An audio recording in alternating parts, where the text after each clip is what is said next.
Hi teachers, అందరికీ నమస్కారం. Welcome back to our channel Surya smart ideas. నేను మీ Suryakala madam. ఈరోజు ఈ వీడియోలో ఏపీ టెట్ అండ్ డిఎస్సికి ప్రిపేర్ అవుతున్న అభ్యర్థులు ఎస్జిటి మరియు స్కూల్ అసిస్టెంట్ వారికి తెలుగు సబ్జెక్టు తెలుగు మెథడాలజీ అనేది ఉంటుంది కదా. సో అందులో 4th లెసన్ బోధనా పద్ధతులు ఈ పాఠం ఉంటుంది. ఆ పాఠం నుంచి బిట్స్ అనేవి ఎక్స్ప్లెయిన్ చేస్తానండి. మీరు లెసన్ చదివినా చదవకపోయినా ఒకసారి ఈ బిట్స్ అనేవి చూడండి.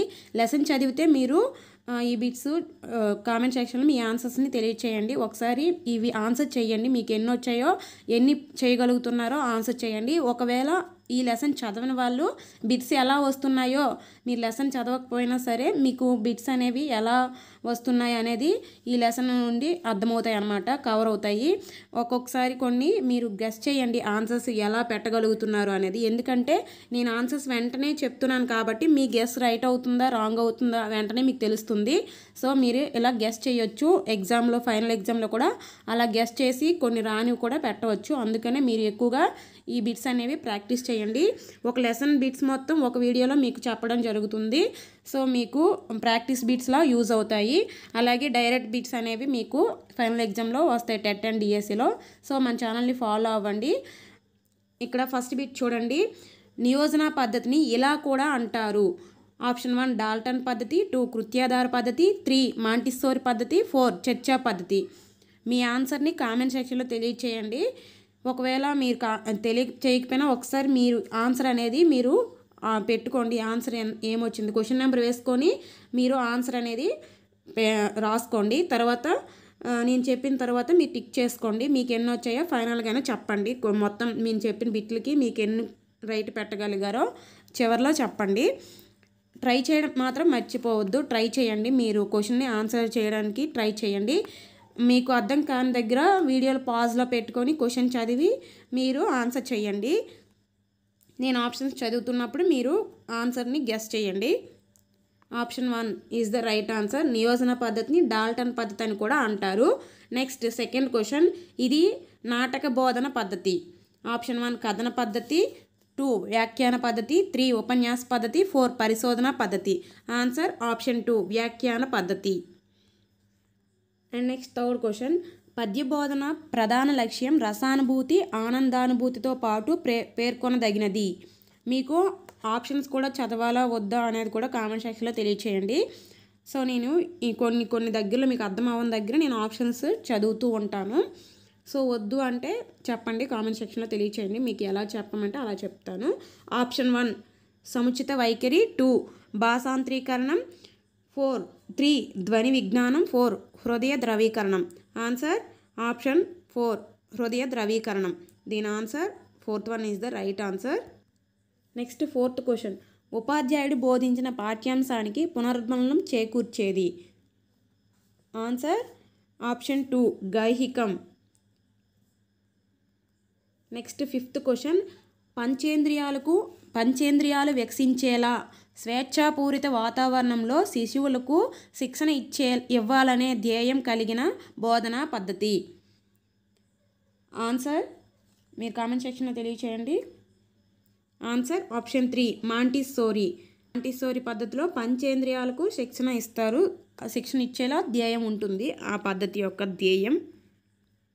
నెక్స్ట్ 6th క్వశ్చన్, విషయ ఖండికల చట్టాల ద్వారా విషయాన్ని, భావాలను, నిర్వచనాలను గ్రహించే బోధన. ఆన్సర్ ఆప్షన్ 1 కార్యక్రమయుత బోధన. నెక్స్ట్ 7th క్వశ్చన్, కావ్యంలోని ప్రధాన రసాన్ని ఇలా వ్యవహరిస్తారు. ఆప్షన్స్ చూడండి. ఆప్షన్ 1 ఆంగిరసం, ఆప్షన్ 2 ఆనందరసం, ఆప్షన్ 3 అంగరసం, ఆప్షన్ 4 కరుణరసం. ఆన్సర్ ఆప్షన్ 1 ఆంగిరసం. కావ్యంలోని ప్రధాన రసాల్ని ఇలా వ్యవహరిస్తారు. ఏంటది? ఆంగిరసం. ఆంగిరసాన్నే ప్రధాన రసంగా చూస్తారు. ఎందులోనంటే కావ్యంలోని. నెక్స్ట్ 8th క్వశ్చన్, వాచకాల్లోని ఉదాహరణలే తీసుకొని బోధించాలనే నియమం లేకుండా వ్యాకరణ బోధనను సూత్ర పద్ధతిలో ఉన్న ఉన్నత కళాశాల దశలో శాస్త్ర దృష్టితో బోధించడం. Option 4 is the right answer. రూపాత్మక వ్యాకరణ బోధన. ఓన్లీ టెక్స్ట్ బుక్లో ఉదాహరణలే తీసుకొని బోధించాలనే కాకుండా వ్యాకరణ బోధనను సూత్ర పద్ధతిలో ఉన్నత దశలో బోధించడం ఏది అవుతుందంటే రూపాత్మక వ్యాకరణ బోధన అవుతుంది. నెక్స్ట్ 9th క్వశ్చన్, పద్య బోధనలో ఆదర్శ పఠనాంతరం విద్యార్థులు పద్యం యొక్క కేంద్ర భావాన్ని ఏ మేరకు గ్రహించారో తెలుసుకోవడానికి మీరు చేసేది. Answer option 2 స్థూలార్థ సంగ్రహణం. ఆదర్శ పఠనం ఒకసారి పద్యం చదివిన తర్వాత విద్యార్థులు ఆ పద్యం యొక్క ఓవరాల్ థీమ్ ఏంటో తెలుసుకోగలుగుతారు. అలాగే సెంట్రల్ థీమ్ ఏంటో, జస్ట్ పద్యం యొక్క మెయిన్ థీమ్ ఏంటో మామూలుగా తెలుసుకుంటారు. ఓవరాల్గా తెలుసుకుంటే దాన్ని గ్రహిస్తే దాన్ని స్థూలార్థం అంటారు, స్థూలార్థ సంగ్రహణం అంటారు. సో ఇలా తెలుసుకుంటే దాన్ని స్థూలార్థ సంగ్రహణం ద్వారా తెలుసుకుంటారనమాట. సో ఓవరాల్గా తెలుసుకుంటే స్థూలార్థ, పద్యంలోని ప్రతి అర్థం యొక్క ప్రతి పదానికి అర్థం తెలుసుకుంటే అది సూక్ష్మార్థ అవుతుంది. ఇది ఇక్కడ ఓవరాల్గా అడిగారు కాబట్టి స్థూలార్థ అవుతుంది. నెక్స్ట్ 10th క్వశ్చన్, వ్యాసం అనే పదాన్ని ప్రయోగించిన వారు. ఆన్సర్ ఆప్షన్ 2 గురజాడ అప్పారావు పంతులు గారు. గురజాడ అప్పారావు పంతులు అంటే వేరే వారు ఎవరు అనుకోవద్దు, గురజాడ అప్పారావు గారు తెలుసు కదా. సో ఆయన వ్యాసం అనే పదాన్ని మొట్టమొదటిగా ప్రయోగించారు. నెక్స్ట్ 11th క్వశ్చన్, మన విద్యా మానసిక శాస్త్రం, సామాజిక శాస్త్రం ప్రవచించిన సిద్ధాంతాల వాస్తవ రూపకల్పనకు అభ్యాసమే. ఆన్సర్ ఆప్షన్ 1 సూక్ష్మ బోధన వీటన్నింటి గురించి చెప్తుంది. సూక్ష్మ బోధనలో ఈ శాస్త్రాన్నింటి రూపకల్పన జరుగుతుంది. నెక్స్ట్ 12th క్వశ్చన్, వివిధ పూర్వసేవ సేవాంతర్గత స్థాయి ఉపాధ్యాయుల వృత్తి వికాసానికి దోహదపడే శిక్షణా కార్యక్రమమే. అంటే ఉపాధ్యాయులకి ఇన్ సర్వీసు ప్రీ సర్వీస్లో మన ఉపాధ్యాయ వృత్తిని వికాసం చేసుకోవడానికి అంటే డెవలప్ చేసుకోవడానికి ఏ శిక్షణ బోధన అనేది ఉపయోగపడుతుంది. ఆన్సర్ ఆప్షన్ 4 సూక్ష్మ బోధన. మైక్రో టీచింగ్ అనేది ఇన్ సర్వీస్లో ఉపయోగపడుతుంది, అలాగే ప్రీ సర్వీస్ కూడా ఉపయోగపడుతుంది micro teaching. Next 13th question, 7వ తరగతి తెలుగు వాచకంలో సీత ఇష్టాలు పాఠాన్ని బోధించేటప్పుడు ప్రాజెక్ట్ పనిగా ఇవ్వదగిన అంశం.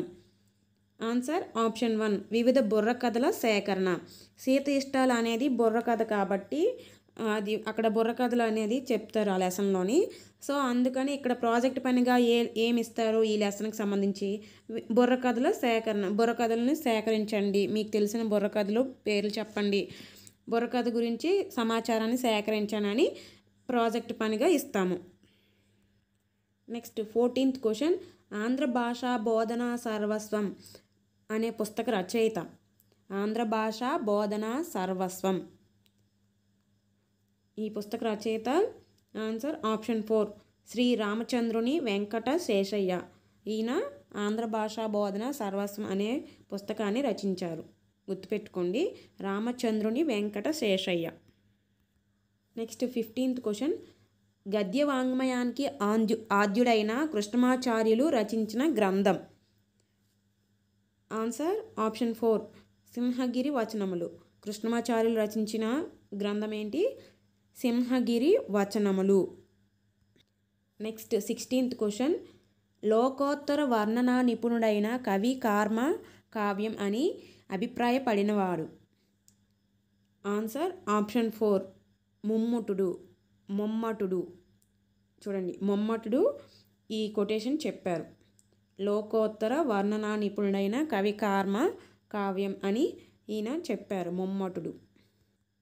నెక్స్ట్ 17th క్వశ్చన్, వ్యాకరణ బోధనలో సూత్రాన్ని మొదటగా చెప్పి ఆ తరువాత ఉదాహరణను విశ్లేషించి సూత్రాన్ని అర్థం చేయించుటకు మీరు అనుసరించిన బోధనా పద్ధతి.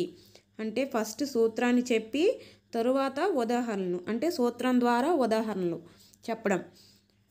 ఆన్సర్ ఆప్షన్ 1 నిగమనోపత్తి పద్ధతి. అదే ఉదాహరణలు చెప్పి సూత్రంకి వస్తే, ఉదాహరణ నుంచి సూత్రానికి వస్తే అనుమానోపపత్తి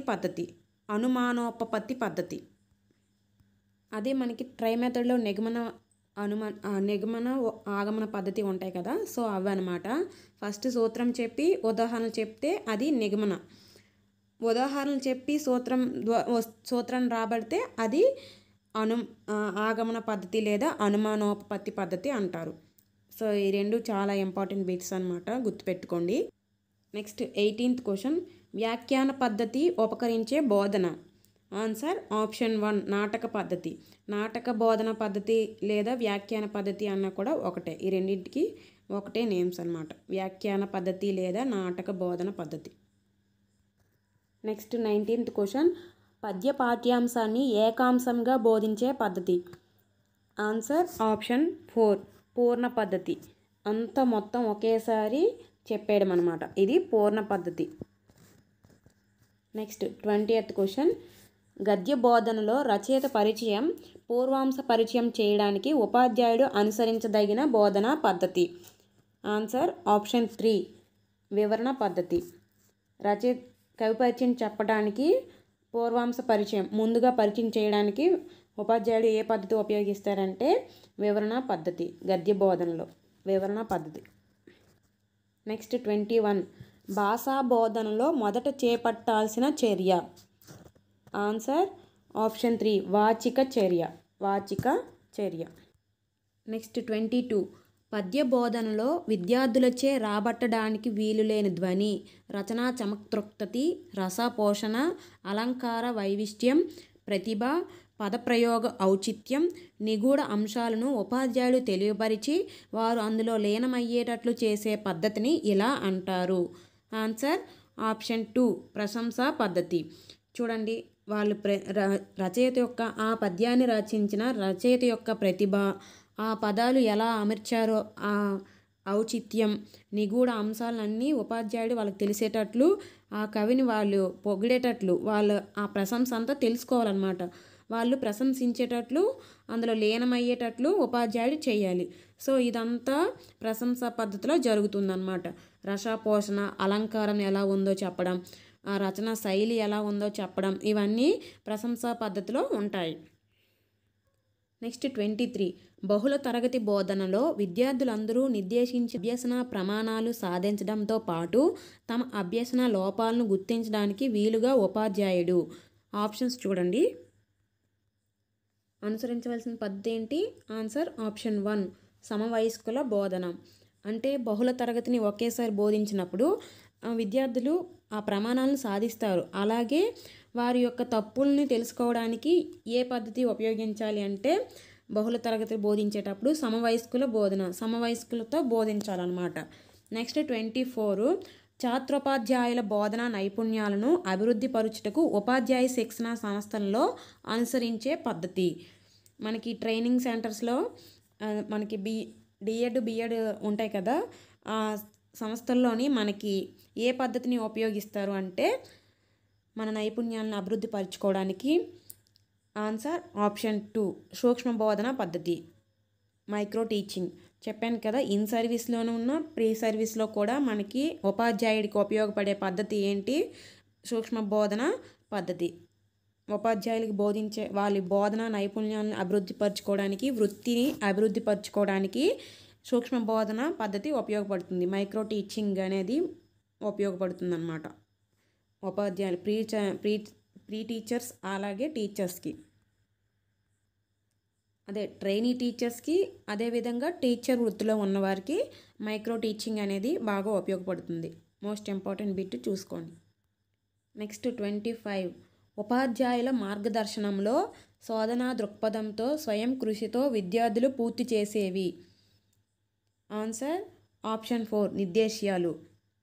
విద్యార్థులు ఉపాధ్యాయుల మార్గదర్శనంతో పూర్తిగా కంప్లీట్ చేసేవి, స్వయం కృషితో కంప్లీట్ చేసేవి ఏంటి అంటే నిర్దేశ్యాలు. నెక్స్ట్ 26 పాఠశాల బోధనాభ్యాసన ప్రక్రియలో భాగంగా విద్యార్థులు సంవత్సరమంతా నిర్వహించే తోట పని, పాఠశాల బ్యాంకు వంటి ఉద్యమాలు. ఆన్సర్ సంకీర్ణ ఉద్యమాలు. నెక్స్ట్ 27 యుద్ధరంగం అధునాతన పరికరాలు, అంతరిక్ష జ్ఞానం మొదలైన వాటి పరిజ్ఞానాన్ని కంప్యూటర్లు విద్యార్థులకు దీని ద్వారా అందిస్తాయి. యుద్ధరంగం అంటే బాంబులు ఎలా తయారవుతాయి, అవి ఎలా ప్రయోగించబడతాయి, కొత్త కొత్త పరికరాలు ఎలా ప్రయోగించబడతాయి, ర్యాకెట్లు, శాటిలైట్స్ ఇవన్నీ ఎలా ప్రయోగించబడతాయి అనే అంశాలన్నీ బోధించాలి. అంటే ఎలా మనకి తెలుస్తాయి అంటే ఎలా బోధన జరుగుతుంది అంటే ఆన్సర్ ఆప్షన్ 4 సిమ్యులేషన్ వ్యూహం. సిమ్యులేషన్ ద్వారా జరుగుతుంది అన్నమాట, గుర్తుపెట్టుకోండి. ట్రై మెథడ్లో కూడా ఇది వస్తుంది, సిమ్యులేషన్. నెక్స్ట్ 28 వ్యాకరణ బోధనలో ఉదాహరణలు చెప్పి సూత్రాన్ని నిర్మింపజేయుటకు అనుసరించే పద్ధతి. ఆన్సర్ కామెంట్ చేయండి. Answer 4th one is the right answer, అనుమానోపపత్తి పద్ధతి. చెప్పాను కదా, ఉదాహరణ నుంచి సూత్రానికి వస్తే అది అనుమానోపపత్తి పద్ధతి లేదా ఆగమన పద్ధతి. అలాగే సూత్రం నుంచి రివర్స్, సూత్రం నుంచి ఉదాహరణకు వస్తే నిగమన పద్ధతి లేదా నిగమనోపపత్తి పద్ధతి. నెక్స్ట్ 29 ఓ చిత్రం లేదా ఓ దృశ్యాన్ని ప్రదర్శించి దానిపై విద్యార్థులను వ్యాసం రాయమని కోరే పద్ధతి. ఆప్షన్ 1 క్రీడా పద్ధతి, 2 సన్నివేశ పద్ధతి, 3 అభివర్ణ పద్ధతి, 4 అనుకరణ పద్ధతి. ఆన్సర్ ఆప్షన్ 3 అభివర్ణ పద్ధతి. ఒక చిత్రాన్ని చూపించి దాని వ్యాసం రాయాలి అంటే దాన్ని అభివర్ణించండి అని అడిగినట్టు. సో అభివర్ణ పద్ధతి 29 నెక్స్ట్ 30 అర్ధకాఠిన్యతను తొలగించడానికి ఉపాధ్యాయుడు తరగతి గదిలో అనుసరించదగిన బోధనా పద్ధతి. ఆన్సర్ ఆప్షన్ 1 ఉదాహరణ వాక్య పద్ధతి. అర్థాలు కఠినంగా ఉన్నాయనుకోండి, దాన్ని సులభం చేయడానికి ఆ పదాన్ని ఉదాహరణలో వాక్యంలో చెప్పాలన్నమాట. ఒక ఉదాహరణ వాక్యంగా చెప్పి దాన్ని సులభం చేయాలి. నెక్స్ట్ 31 గద్య బోధన సందర్భంలో ఉపాధ్యాయుడు వ్యాకరణాంశాలను బోధించవలసిన సమయం. వ్యాకరణాంశాలు ఎప్పుడు బోధించాలి ఉపాధ్యాయుడు అంటే ఆన్సర్ని కామెంట్ చేయండి. సో ఆన్సర్ ఆప్షన్ 2 విద్యార్థుల మౌన పఠనానికి ముందు. విద్యార్థులు ఒకసారి చదువుతారు కదా, దానికి ముందు వ్యాకరణాంశాలన్నీ ఉపాధ్యాయుడు బోధించాలి. నెక్స్ట్ 32 స్థానిక పరిసరాలను వినియోగించుకోవడం భాగమైంది. స్థానిక పరిసరాలను వినియోగించుకోవడం ఏ బోధనాభ్యాసంలో జరుగుతుంది? Answer option 4 కృత్యాధార బోధనాభ్యాసనం. స్థానిక పరిసరాలు, స్థానిక పరికరాలు కృత్యం ఇచ్చి అవి చేయమంటారు కాబట్టి కృత్యాధార బోధనాభ్యాసనంకి ఉపయోగపడుతుంది. నెక్స్ట్ 33 పాఠశాలలో పరిమితంగా ఉన్న మానవ భౌతిక వనరులను సమీకరించి గరిష్ట స్థాయిలో విద్యార్థుల అభ్యసన సామర్థ్యాలను అభివృద్ధి పరుచుటకు ఉపకరించే బోధన. ఆప్షన్స్ చూసుకోండి ఒకసారి. ఫస్ట్ వన్ వైయక్తిక బోధన, సెకండ్ వన్ బృంద బోధన, థర్డ్ వన్ సమవయస్కుల బోధన, ఫోర్త్ వన్ సామూహిక బోధన. Answer 4th one is the right answer, సామూహిక బోధన. చూడండి, ఇక్కడ వనరులు తక్కువగా ఉన్నాయంటే అంటే టీఎల్ఎం ఏమైనా తక్కువగా ఉన్నాయనుకోండి, అందరికీ ఎక్కువ మంది విద్యార్థులు ఉన్నారు, టీఎల్ఎం ఏమో తక్కువగా ఉంది, విద్యార్థులేమో ఎక్కువగా ఉంటే అప్పుడు ఏ బోధన చేయాలి అంటే సామూహిక బోధన చేయాలి. ఆన్సర్ సామూహిక బోధన. నెక్స్ట్ 34 పద్యంలోని పదాలు విడదీసి ప్రతి పదానికి అర్థం చెబుతూ వివరణ ఇస్తూ స్వరూప స్వభావాలను విడమర్చి చెప్పే పద్ధతి. చాలా ఈజీ బిట్, చాలా ఇంపార్టెంట్ కూడా. సో ఆన్సర్ ఖండ పద్ధతి. చూడండి, ప్రతి పదాలను విడదీసి ఖండిస్తున్నారు, ప్రతి పదాన్ని విడదీసి చెప్తే అది ఖండ పద్ధతి అవుతుంది. నెక్స్ట్ 35 సూక్ష్మ బోధనలో బోధన తరువాత వచ్చే సోపానం. మైక్రో టీచింగ్లో మనకి సోపానాలు ఉంటాయి కదా, సో బోధన తరువాత వచ్చే సోపానం ఏమిటి అని అడిగారు. ఆన్సర్ 3 పరిపూరణ లేదా పరిపుష్టి, ఫీడ్బ్యాక్ అన్నమాట, బోధన తర్వాత జరుగుతుంది. నెక్స్ట్ 36 సూక్ష్మ బోధన అనగా. ఆన్సర్ 3 ఒక బోధన మెలకువ, టీచింగ్ టెక్నిక్. సూక్ష్మ బోధన అనగా బోధన మెలకువ. నెక్స్ట్ 37 పద్య బోధనలో ఉన్నత తరగతులకు ఉత్తమమైన ఆధునిక పద్ధతి. ఆన్సర్ ఆప్షన్ 3 పూర్ణ పద్ధతి. హయ్యర్ క్లాసెస్లో పద్య బోధన ఎలా చేయాలి, పూర్ణ పద్ధతిలో చేయాలి అంతే, పద్యం అంతా ఒకేసారి చెప్పేయాలన్నమాట. అలా గుర్తుపెట్టుకోండి, పద్య బోధన పూర్ణ పద్ధతిలో ఉన్నత తరగతులకి ఉత్తమమైన పద్ధతి. అండ్ నెక్స్ట్ 38 సింహగిరి వచనములు రచించిన వీరిని గద్య వాంగ్మయానికి ఆద్యునిగా పేర్కొంటారు. Answer option 4 Krishnamacharyulu. ఇక్కడ 2 బిట్లు ఉన్నాయండి, ఇంపార్టెంట్ బిట్లు చూడండి. సింహగిరి వచనములు ఎవరు రాశారు అంటే కృష్ణమాచార్యులు. అలాగే గద్య వాంగ్మయానికి ఆద్యులు కృష్ణమాచార్యులు. నెక్స్ట్ 39. ప్రఖ్యాత గ్రీకు తత్వవేత్త సోక్రటీస్ మొట్టమొదటిగా ఉపయోగించినట్లు భావిస్తున్న పద్ధతి. సోక్రటీస్ మొదటిగా ఉపయోగించిన పద్ధతి ఏంటి? ఆన్సర్ 1 ప్రశ్నోత్తర పద్ధతి. ప్రశ్నోత్తర పద్ధతిని సోక్రటీస్ గారు మొట్టమొదటిగా ఉపయోగించారు. నెక్స్ట్ 40. ఫ్రాన్సిస్ చాన్, జే లైడ్ ట్రంప్ అనే విద్యావేత్తలు వ్యాప్తి చేసిన భావన. వీళ్ళు ముగ్గురు కనుక్కున్నది ఏంటి అంటే ఆన్సర్ ఆప్షన్ 3 బృంద బోధన. వీళ్ళు ముగ్గురు కనిపెట్టారనమాట. ఫ్రాన్సిస్ చాన్, జే లైడ్ ట్రంప్ అనే విద్యావేత్తలు బృంద బోధనని కనిపెట్టారు. నెక్స్ట్ 41. మనోవైజ్ఞానిక సూత్రాలకు విరుద్ధమైన గద్య బోధన పద్ధతి. ఆన్సర్ ఆప్షన్ 4 ప్రవచన పద్ధతి. అలా ప్రవచనాలు చెప్పినట్టు చెప్పేయకూడదు. ఇది మనోవిజ్ఞాన సూత్రాలకు విరుద్ధమైంది. అంటే విద్యార్థికి ఉపయోగపడదు, విద్యార్థికి రాదనమాట ఈ పద్ధతిలో చెప్తే గద్య బోధన. అలా ప్రవచనాల్లో చెప్పకూడదు. నెక్స్ట్ 42. కాలక్రమంలో ఒక యుగం నుండి మరో యుగం వరకు భాషలో పొందే పరిణామాలను గుర్తించి తెలిపే భాగం. ఆన్సర్ ఆప్షన్ 1 చారిత్రక వ్యాకరణం. చారిత్రం అంటే ఓల్డ్ కదా, అంటే ఒక పూర్వం అనమాట. ఒక యుగం నుంచి మరో యుగం పోయి చెప్పడం, గుర్తించి చెప్పడం, అది చారిత్రక వ్యాకరణం. నెక్స్ట్ 43. వ్యాకరణ నియమాలను గ్రహించడానికి దోహదపడేది. ఆప్షన్ 1 సృజనాత్మక శక్తి, 2 భాషణా శక్తి, 3 తార్కిక శక్తి, 4 రచనా శక్తి. ఆన్సర్ ఆప్షన్ 3 తార్కిక శక్తి. వ్యాకరణ నియమాలు గ్రహించడానికి తార్కిక శక్తి అవసరం. నెక్స్ట్ 44. కార్యక్రమయుత బోధనలో స్వీయ గమనంలో నిర్వహిస్తే వ్యక్తి భాష నేర్చుకుంటాడనే ప్రమేయం మీద ఆధారపడిన సూత్రం. ఆన్సర్ 2 స్వీయ గమన సూత్రం. నేను క్వశ్చన్ అన్ని ఆప్షన్స్ చదవడం వల్ల ఎక్కువ లెంత్ అవుతుంది వీడియో అనేది. సో వెనక ఉన్న బిట్లు అనేవి మీరు మిస్ అవుతారు. అందుకే నేను క్వశ్చన్ అండ్ ఆప్షన్స్ చదువుతున్నాను. మీకు ఇలా నచ్చితే చెప్పండి, లేదు ఆప్షన్స్ చదవాలి అంటే చదువుతాను. ఎక్కువగా కొంతమంది ఇలా ఆప్షన్స్ అన్నీ చదవడం వల్ల లెంత్ అవడం వల్ల ముందే చూసి వెనక్కి వెళ్ళిపోతున్నారు. సో బిట్స్ అనేవి మిస్ అవుతారు. మీరు లెసన్ చదివిన తర్వాత ఈ బిట్స్ అనేవి ప్రాక్టీస్లా చూసుకోండి. క్వశ్చన్ చదివి ఆన్సర్ని వెంటనే పెట్టడానికి ట్రై చేయండి. లేదు నేను క్వశ్చన్ చదివిన తర్వాత మీరు వీడియోని పాజ్లో పెట్టుకొని మీరు ఆప్షన్స్ అన్నీ చదివి క్వశ్చన్ని ఆలోచించి అప్పుడు మీరు ఆన్సర్ చేయండి. చూడండి, విద్యార్థులు తనకు తానే స్వయంగా నేర్చుకుంటే అది స్వీయగమన సూత్రం అవుతుంది. నెక్స్ట్ 45. విద్యార్థుల శక్తియుక్తుల్ని బలోపేతం చేయడానికి వారి జ్ఞానేంద్రియాలను ప్రేరేపిస్తే వారు అత్యంత సమర్థవంతంగా అభ్యసించగలుగుతారని భావించిన వారు. విద్యార్థి శక్తియుక్తులను బలోపేతం చేయడానికి జ్ఞానేంద్రియాలను ప్రేరేపించాలి. అలా చెప్పిన వారు ఎవరు? ఆన్సర్ ఆప్షన్ 4 మాంటిస్సోరీ గారు చెప్పారు. నెక్స్ట్ 46.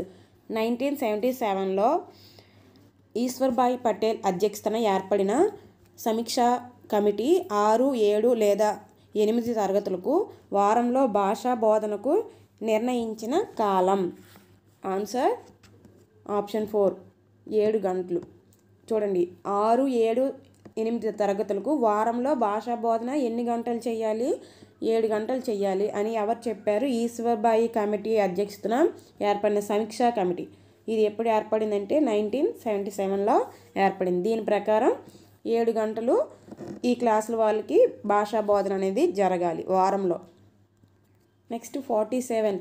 గద్య బోధన ఉద్దేశం. ఆన్సర్ ఆప్షన్ 4 విద్యార్థుల్లో భాషా జ్ఞానం అభివృద్ధి చేయడం.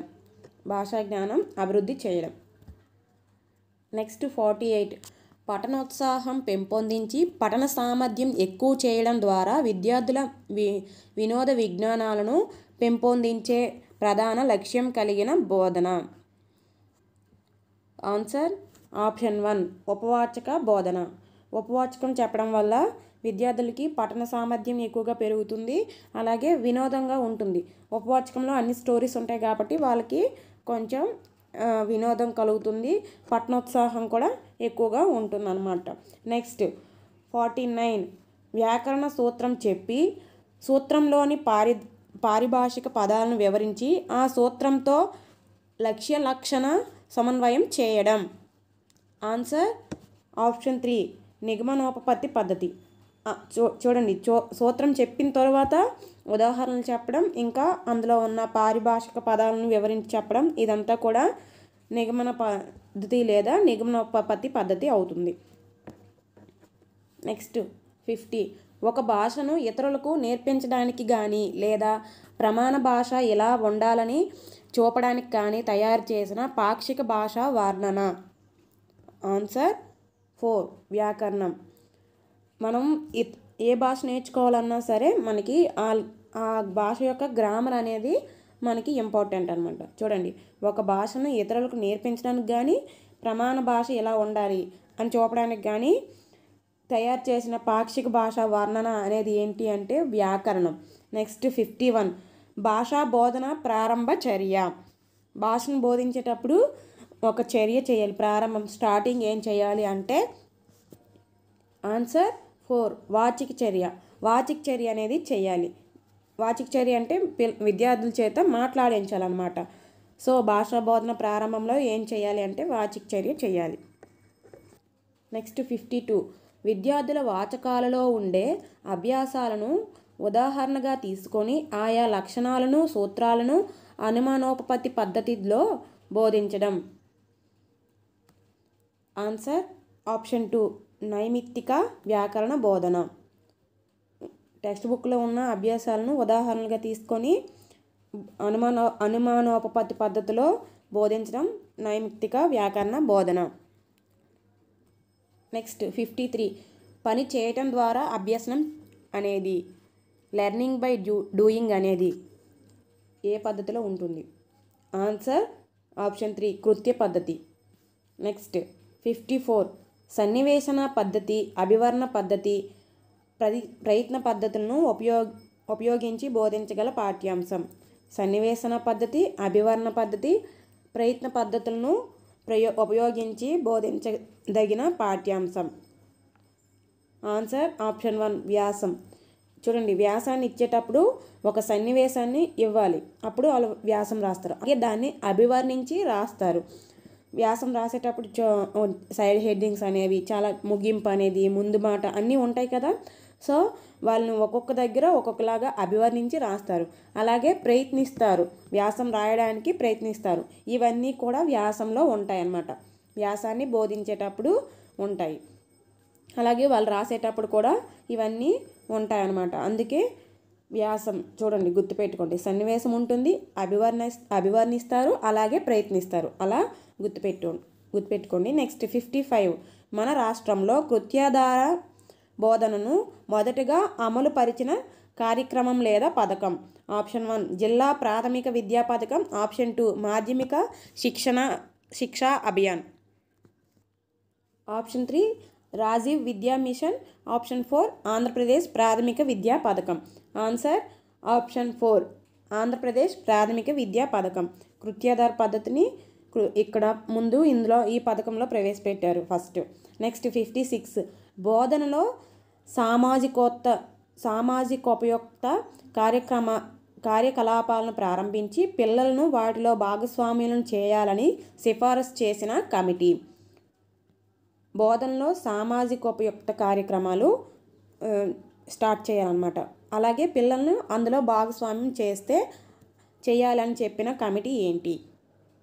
Answer option 1 Ishwarbhai Patel committee. Next 57 వివిధ భాషల మధ్య జన్యజనక సంబంధాన్ని తెలిపే వ్యాకరణం. ఆన్సర్ ఆప్షన్ 1 తులనాత్మక వ్యాకరణం. జన్యజనక సంబంధాన్ని తెలిపే వ్యాకరణం ఏంటి? తులనాత్మక వ్యాకరణం. నెక్స్ట్ 58 పరిమితులకు లోబడిన స్వేచ్ఛనిచ్చి పిల్లలకు అవసరమైన వస్తువులను అనుభవాలను సమకూర్చగల వాతావరణాన్ని సృజించగల ఆధునిక బోధన వ్యూహం. కొన్ని పరిమితులు పెట్టి విద్యార్థులకు స్వేచ్ఛనిచ్చి అవసరమైన వస్తువులు అనుభవాలు అన్నీ కూర్చి అలాంటి వాతావరణాన్ని మనం సృష్టించి విద్యార్థులు నేర్చుకునేటట్లు చేయడానికి నేర్చుకునేటట్లు చేయడానికి ఉపయోగపడే పద్ధతి ఏంటి? ఆధునిక పద్ధతి అది. ఆన్సర్ కామెంట్ చేయండి. ఆన్సర్ కిండర్ గార్డెన్ పద్ధతి. ఇక్కడ పిల్లలకి అవసరమైనంత వరకు స్వేచ్ఛనిచ్చి అన్ని వస్తువులు వాళ్ళ దగ్గర పెట్టి అలాంటి స్వేచ్ఛా వాతావరణాన్ని వాళ్ళు చేస్తారనమాట. అందులో అభ్యసనం జరుగుతుంది. అది ఏంటి అంటే కిండర్ గార్డెన్ పద్ధతి. నెక్స్ట్ 59 పద్యాన్ని మొత్తంగా తీసుకొని బోధించే పద్ధతి. ఆన్సర్ ఆప్షన్ 3 పూర్ణ పద్ధతి. మొత్తంగా అంటే పూర్ణ పద్ధతి. మొత్తంగా బోధించే పద్ధతి పూర్ణ పద్ధతి. ఈ పూర్ణ పద్ధతిని లోవర్ క్లాస్లో చెప్పకూడదు, హయ్యర్ క్లాసెస్లో చెప్పొచ్చు, ఉన్నత తరగతుల్లో చెప్పొచ్చు అన్నమాట పూర్ణ పద్ధతిని. Next 60th question. భాషా జ్ఞానాభివృద్ధితో పాటు భాషాధికారాన్ని కూడా విద్యార్థుల్లో పెంపొందించాలన్న ప్రధాన ఉద్దేశ్యం గల బోధన. భాషా జ్ఞానాభివృద్ధితో పాటు భాషాధికారాన్ని విద్యార్థుల్లో పెంపొందించాలి. దేని యొక్క ఉద్దేశ్యం? ఆన్సర్ ఆప్షన్ 2 గద్య బోధన. గద్య బోధన భాషాభివృద్ధితో పాటు భాషా అధికారాన్ని కూడా విద్యార్థుల్లో పెంపొందిస్తారు. సో ఈ వీడియోలో బోధనా పద్ధతులు అనే పాఠం నుంచి 60 బిట్స్ వరకు ఎక్స్ప్లెయిన్ చేయడం జరిగింది. ఇంకా 60 బిట్స్ అనేవి ఉన్నాయి. టోటల్ 120 బిట్స్ అనమాట. సో వీడియో లెంత్ అవుతుంది. నెక్స్ట్ వీడియోలో రిమైనింగ్ 60 బిట్స్ అనేవి ఎక్స్ప్లెయిన్ చేస్తాను. ఈ లోపు లెసన్ ఎవరైనా చదవకపోతే ఒకసారి చదవండి. జస్ట్ ఒకసారి ఏమున్నాయి అవి చదివిన తర్వాత ఈ బిట్స్ ప్రాక్టీస్ చేస్తే ఇంకా బాగా అర్థమవుతుంది. అలాగే వన్ టైం రివిజన్ కూడా అవుతుంది. మీరు బిట్ మిస్ అవ్వడానికి ఛాన్స్ అనేది ఉండదు. ఖచ్చితంగా మీరు బిట్ అనేది పెడతారు. సో ఒకసారి లెసన్ అనేది చదవండి. ఈ బిట్స్ కూడా ప్రాక్టీస్ చేయండి.